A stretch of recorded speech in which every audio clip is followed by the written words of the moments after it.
जब भी हम कुछ तला हुआ यानी फ्राइड खाना खाते हैं तो हम ये सोचते हैं कि हमारी बॉडी का कोलेस्ट्रॉल इंक्रीज हो रहा है। क्या ये सच है या सिर्फ एक मिथ है? So guys, welcome to फिटता।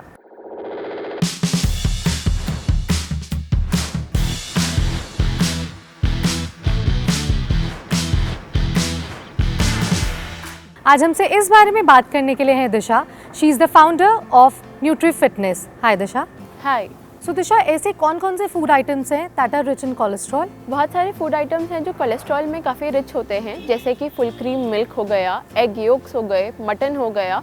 तो ये सारी चीज़ें आपको अपनी डाइट में स्पेयरिंगली, मतलब कि कम से कम लेने चाहिए ताकि आपकी बॉडी में कोलेस्ट्रॉल लेवल्स ना बढ़ें। अगर आपकी बॉडी में कोलेस्ट्रॉल लेवल्स बढ़ते हैं तो ये जो फैट्स होते हैं ये आपके ब्लड ल्यूमेन में डिपॉजिट हो जाते हैं, जिसकी वजह से आपका ब्लड फ्लो ठीक से नहीं हो पाता एंड हार्ट को ज़्यादा काम करना पड़ता है। So as a result chances of heart attack increases. अगर हम कोई ऐसा खाना खाएं जो कोलेस्ट्रॉल में हाई है, उससे क्या क्या बीमारियां हो सकती हैं? ऐसे डिजीज़ेस जो हाई इन कोलेस्ट्रॉल वाले फूड से होते हैं, सबसे ज़्यादा कॉमनली है ब्रेन स्ट्रोक और कार्डियक डिजीज़ेस, क्योंकि आपकी ब्लड ल्यूमेन में सारा का सारा फैटी टिश्यू डिपॉजिट हो जाता है। जो ऑक्सीजन रिच ब्लड है वो ब्रेन तक नहीं पहुंच पाता और ब्लड ठीक से हार्ट को ज़्यादा काम करना पड़ता है ताकि वो ब्लड को सारे ऑर्गन्स तक पंप कर पाए। सो एज अ रिजल्ट आपको कार्डियक अरेस्ट, हार्ट डिजीजेस और ब्रेन स्ट्रोक होने के बहुत ज़्यादा चांसेस होते हैं। सो इट्स वेरी इंपॉर्टेंट कि आप अपना लिपिड प्रोफाइल, कोलेस्ट्रॉल जैसे HDL कोलेस्ट्रॉल, LDL कोलेस्ट्रॉल, ये रेगुलरली मॉनिटर करते रहें और देखें कि आपका LDL कोलेस्ट्रॉल यानी कि बैड कोलेस्ट्रॉल बहुत ज़्यादा बड़ा तो नहीं है बॉडी में। तो इसको आपको रेगुलरली चेक रखना चाहिए और मॉनिटर रखना चाहिए। जैसे मार्केट में कुछ फूड आइटम्स हैं जिस पे लिखा होता है दे आर कोलेस्ट्रॉल फ्री। सो वो वाकई में क्या कोलेस्ट्रॉल फ्री होते हैं? बहुत सारी लेबल्स हैं आजकल, कहते हैं फूड लेबल्स पढ़ के चीज़ों को लो, पर ये मार्केटिंग के लिए भी स्टंट्स होते हैं। जैसे कि लिखा होता है बहुत सारे फूड प्रोडक्ट्स पे कि cholesterol free, no added cholesterol, no cholesterol. But अगर आप अदर साइड देखें तो कोई भी फूड वैसे कोलेस्ट्रॉल नहीं प्रोवाइड करता, वो हमेशा आपकी बॉडी में जाके कोलेस्ट्रॉल जनरेट करता है।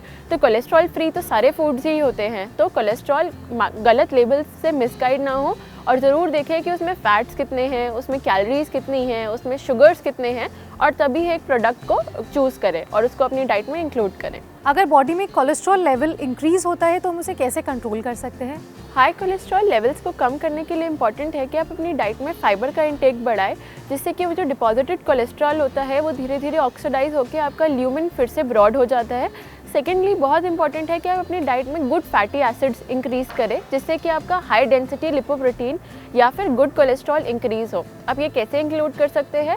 Bye taking sources such as almonds, walnuts, और उसके बाद फिर सैचुरेटेड फैट की जगह अनसैचुरेटेड फैट ले, जैसे कि ऑयल्स हो गए। ऑयल्स को हमेशा देसी घी और बटर के ऊपर प्रेफर करें। चीज़ को, मलाई को, ऐसी चीज़ों को अपनी डाइट में कम से कम रखें। तो इस तरीके से आप अपना गुड कोलेस्ट्रॉल इंक्रीज़ कर सकते हैं, बैड कोलेस्ट्रॉल डिक्रीज़ कर सकते हैं एंड डेफिनेटली हार्ट को हेल्दी रख सकते हैं। Thank you for such interesting information. Thank you. So for more such interesting and healthy information, log on to fittech.in, subscribe to Fittech on YouTube and also follow us on Facebook and Instagram.